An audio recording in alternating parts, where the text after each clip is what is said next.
የተከበራችሁ ኢትዮጵያውያን፣ አቶ ተክለ ሚካኤል አበበ እባላለሁኝ። የኢትዮጵያ ተቃዋሚ ፓርቲዎች የጋራ ምክር ቤት ተጠባባቂ ሊቀመንበር ነኝ። ዋና ሊቀመንበራችን በስራ ጉዳይ ምክንያት ወደ ውጭ ስለወጡ እሳቸውን ወክዬ ነው ይህን ንግግር የማቀርበው።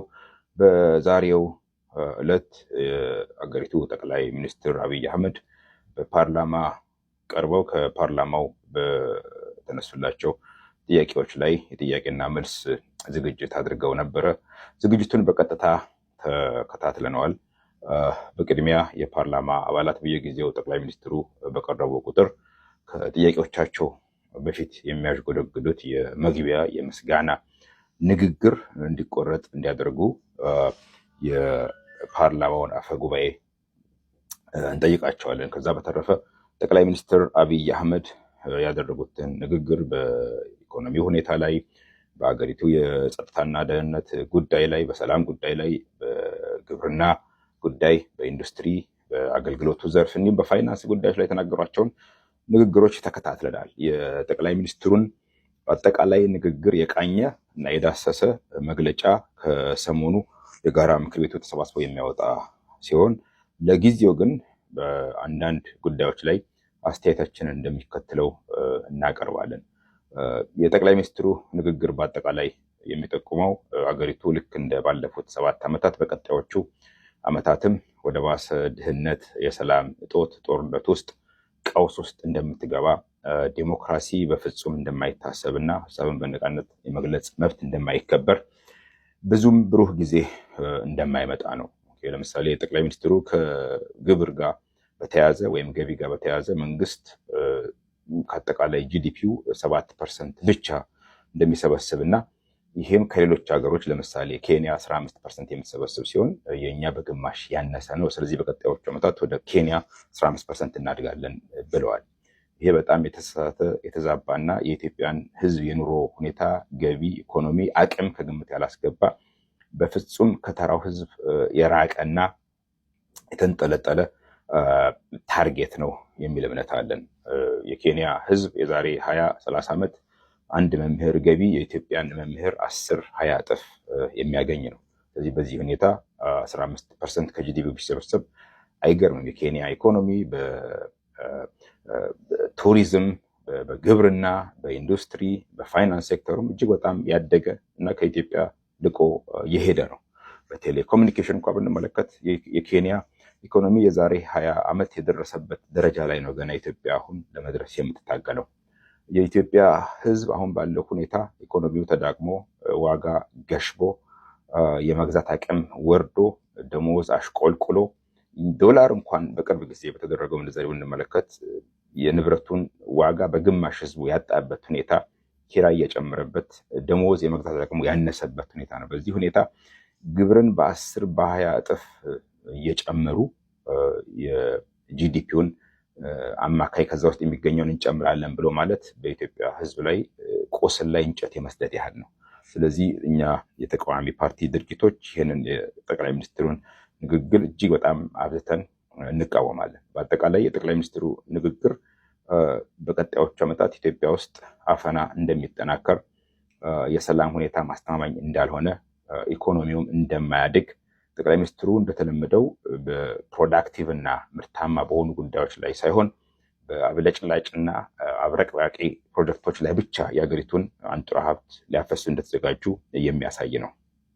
ብልጽግና ስም ብቻ እንጂ በፍጹም የኢትዮጵያን ሕዝብ ወደ ብልጽግና እንደማይወስድ የንግግራቸው በቂ ማስረጃ ነው። በአሁኑ ሰዓት ኢትዮጵያ ውስጥ ሰላም እንዲመጣ፣ ብልጽግና እንዲሰፍን ካስፈለገ አገሪቱን ዴሞክራታይዝ ማድረግ፣ ተቃዋሚ ፓርቲዎች እንደልባቸው እንዲንቀሳቀሱ ማድረግ፣ የሚታሰሩባቸው አባላት እንዲለቀቁ፣ የሰላም ንግግሩ ብሔራዊ ንግግሩ እውነተኛ ንግግር እንጂ የይስሙላ መሆን የለበትም። በአሁኑ ሰዓት ብዙ ተቃዋሚ ፓርቲዎች ኦፊሶቻቸውን እየዘጉ አባላት እየታሰሩባቸው፣ የተቀሩትም እንዲሰደዱ፣ የተገደሉባቸውም ጭምር እጅግ ብዙዎች ናቸው። ብዙዎቹ በማስፈራሪያና አፋኝ ሁኔታ ውስጥም ሰላምን እና ህገ መንግስቱን ባከበረ መልኩ ለመንቀሳቀስ ቢሞክሩም ከመንግስት በኩል ግን በክልልም ደረጃ ይሁን በክፍለ ከተማም በከተማም በወረዳም እንዲሁም በፌዴራል መንግስት ደረጃም የሚደርስባቸው ወከባ፣ እንግልት፣ ዛቻ፣ ጥቃት፣ ዱላ እጅግ በጣም ከፍተኛ ነው።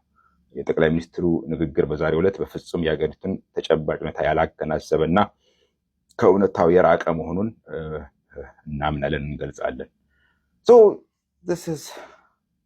ጀስት የተቃዋሚ ፓርቲ አባላት ሊያደርጉት የሚገባው ንግግር ነው። እንደ ምሳሌ ነው። ይህ እውነተኛ ንግግር፣ እውነተኛ ተቃዋሚ አይደለሁም። እኔ ውጭ ሀገር ነው የምኖረው እንደምታውቁት። ግን የምመኘው ነው ኢትዮጵያ ውስጥ የተቃዋሚ ፓርቲዎች ሪል ቢኖሩ ዛሬ የጠቅላይ ሚኒስትሩን ንግግር ፓርላማ ተከትለው እያንዳንዱን ነገር በደንብ በትነው በልተው ዳታ ባቀረቡት ላይ ለምሳሌ ጠቅላይ ሚኒስትሩ ስለ አንድ ገበሬ ምዕራብ ሸዋ ውስጥ ሄደን የሚመረተውን እንቁላል ሁሉ ቁጥር ያውቃል። ስንት በሬ፣ ስንት ላም፣ ስንት ጥጃ እንዳለ፣ ስንት ሰው። ኢትዮጵያ ውስጥ የህዝብ ቆጠራ ከተደረገ አይ ቲንክ 20 ዓመት አያልፈውም። ኢትዮጵያ የፓርላማውን ራሱ ወንበር ብንመለከት 547 ያን ህገ መንግስቱ ከ27 28 ዓመት በፊት ሲጸድቅ የነበረው ቁጥር ነው። ከዛ በኋላ ቁጥሩ አልተሻሻለም። የሃውስ ኦፍ ፌዴሬሽን ብንመለከት ስቲል በድሮ ቁጥር ነው። በብሔር ነው ሀገሪቷ የተሸነሸነችው። ስንት አማራ፣ ስንት ኦሮሞ አለ ተፈራርቶ ቁጭ ብሏል። ስንት ሙስሊም፣ ስንት ክርስቲያን አለ ተፈራርተው ቁጭ ብሏል። የትኛው ክልል ህዝቡ ይበልጣል? ኦሮሚያ ነው? አማራ ነው? ቢኮዝ የበጀት ክፍፍሉም የወንበር የፓርላማ ሌሎችም ፕሮፖርሽናሊ መካፈል ካለባቸው ቁጥር ማተር ስለሚያደርግ ተፈራርቶ ቁጭ ብሏል።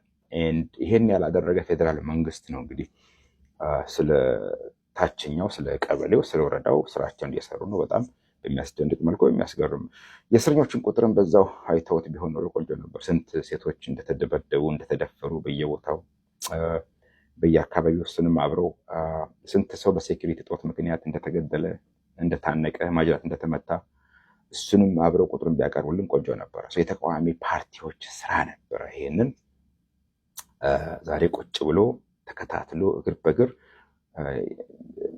ዲባንክ ማድረግ፣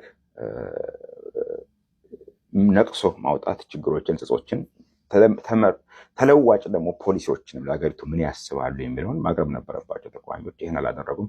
ጀስት ምናልባት ሌሰን ቢሆን በሚል ነው ይሄንን ድስማች እኛ እንኳን ተቃዋሚ ፓርቲ ውስጥ የሌለንበት ርቀን የምንገኝ ሰዎች ተከታትለን ይህ አይነቱን ሀሳብ ለመስጠት እንሞክራለን። ወይራስ ፉልታይም ጉዳያቸው ስራቸው የሆነ ተቃዋሚ ፓርቲዎች ደግሞ ይሄንን ማድረግ ለምን እንደተሳናቸው የተወሰኑት ቶክ የወደው ነው የገቡት። ኢዜማዎችን ብትመለከቱ አብንም ደሳለኝ ጫኔ ቀርቦ ፓርላማ ጥሩ ጥያቄዎች ጠይቋል። ዛሬ ከጥያቄዎች ውስጥ ጠንከር ያለው የተሻለው እሱ ነው፣ ሻል ያለው። ከዛ በተረፈ የአብዛኞቹ ጥያቄ ያው ጭብጨባ፣ ሙገሳ፣ ተአምር ነው የምናየው አይነት ነገር ነው፣ ሽብሸባ ነው። ይህን የተቃዋሚዎች ስራ ይሄ ነበረ። አብን በከፊል ነው፣ ግማሽ እግሩ እዛ መንግስት ውስጥ ነው በለጠ ሞላ፣ ግማሽ እግሩ ደግሞ ውጭ ነው። ኢዜማ ግማሽ እግሩ እዛ ነው፣ ግማሹ ውጭ ነው። በአንድ በኩል መግለጫ ያወጣሉ፣ ሀገሪቱ በህግና በህግ ብቻ ትገዛ ምናምን። ሌላ በኩል የነሱ ሊቀመንበራቸው የካቢኔው አባል ሆኖ አብሮ ይፈተፍታል ከአብይ ጋር። ኤንዌይስ በአብይ ንግግር ላይ እመለስበታለሁኝ። ተመልክቼው አልጨረስኩትኝ። ተመልክቼ እንደጨረስኩትኝ መለሳለሁኝ። ከዛ በተረፈ ጀስት ይሄንን እንዳልኳቸው ለሙከራ ያህል ብቻ ያደረኩትኝ ነው እንጂ ሪል አይደለም። ፊክቲሸስ ሙሉ በሙሉ ፈጠራም ባይሆን ጀስት የተቃዋሚ ፓርቲ አባልም አይደለሁኝም። ሊቀመንበርም ምክትል ሊቀመንበር ተጠባባቂ ምንም አይደለሁኝም። መልካም ቀን ይሁንላችሁ። ከቢሮአችን ነው። አጌን ግልጽ ለማድረግ ያህል ይሄንን ቪዲዮ መቅረጽ ሲጨምር ራሴን ያስተዋወቅኩበት መንገድ ኦፍኮርስ ስሜ ነው፣ ትክክል ነው። ከዛ በተረፈ የተቀረው ነገር በሙሉ ግን የተቃዋሚ የፖለቲካ ፓርቲዎች ምክትል ተጠባባቂ ሊቀመንበር ምናምን ብዬ ያልኩት ነገር ጀስት ፈጠራ ነው፣ አይደለሁኝም። ጀስት ምኞቴን ያቀረብኩላቸው የተቃዋሚ ፓርቲዎች ኢሚዲየትሊ ይሄን ቢያደርጉ በመገናኛ ብዙሃን በዩቱብ በሶሻል ሚዲያ ብንመለከታቸው ደስ ይለኝ ነበር ለማለት ያህል ነው እንጂ አይደለሁኝም። አጌን ኢንጆይ አድርጋችኋል ብዬ ገምታለሁኝ። በሌላ ጠንከር ያለ ትችት እመለሳለሁኝ። እስከዛ ድረስ በያላችሁበት መልካም ምሽት፣ መልካም